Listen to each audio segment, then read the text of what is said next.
How strong is Anne Boonchuy, the hero of Amphibia? Anne Boonchuy, a normal teenager living a seemingly normal life. But little did she know, her entire life was going to change. And yes, I know this is an AI voice. You thought I was going to reveal my real voice? Not just yet. That'll be for another day. But I digress. In the world of Amphibia, there are three powerful stones. The first stone, green representing wit, red representing strength, and blue representing heart. With these stones, the wielder would be granted unparalleled strength and power, and could defeat anyone who opposes them. Anne Boonchuy being the prime and best example of this. Witnessing Andreas basically kill her best friend Sprig, it breaks her, it destroys her, leaving her speechless. And this is the introduction to Blue Anne. Drawing the blue stone's power from the Calamity Box, demanding Andreas to give him back. Anne blitzes Andreas with a clean punch to the jaw, leaving him looking like a dumbass.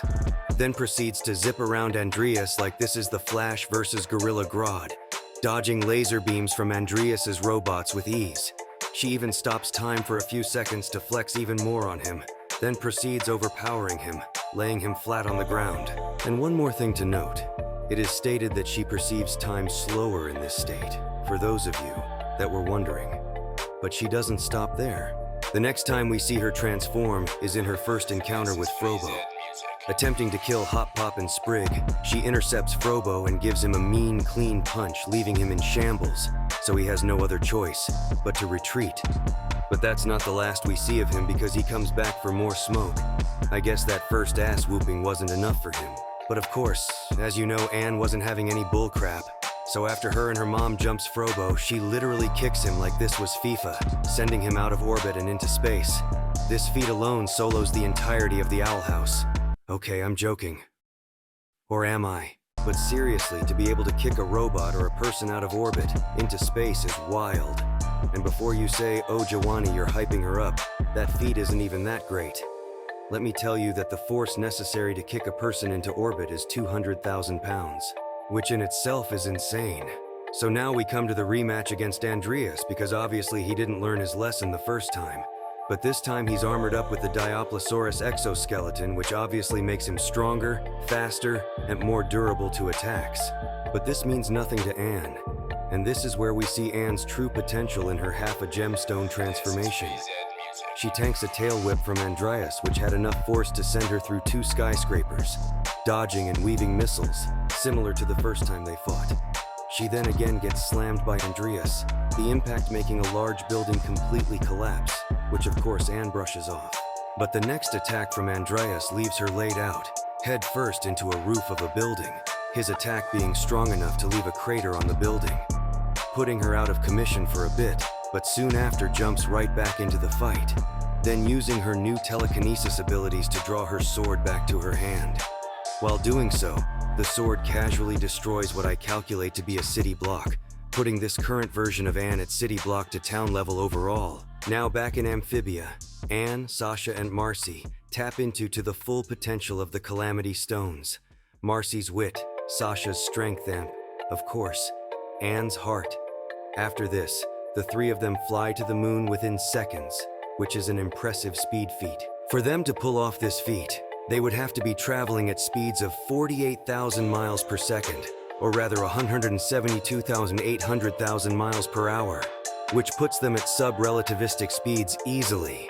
Unable to stop the moon, even with Sasha and Marcy's help. Even Andreas's Frobots tried to help, but let's be honest, it wasn't gonna do much. So after all their attempts failed, Anne calls forth the power of all 3 stones. In this ultimate form, Anne uses a full-powered blast, which completely obliterates the moon-sized core.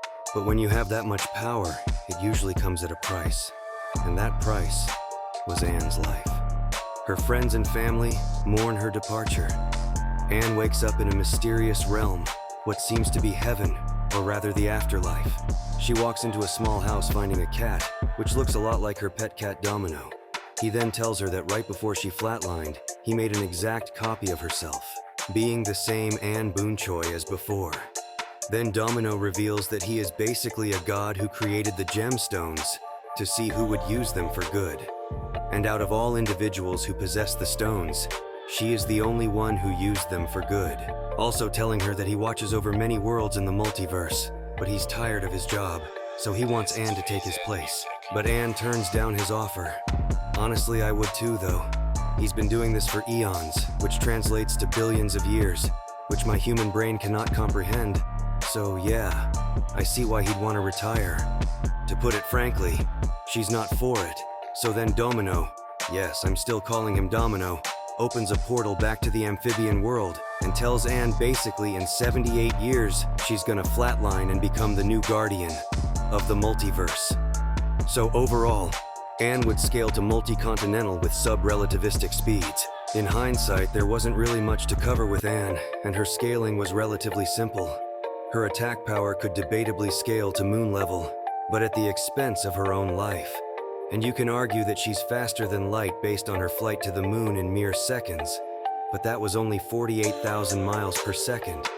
In order to reach faster than light speeds, you'd have to be moving at around 186,000 miles per second.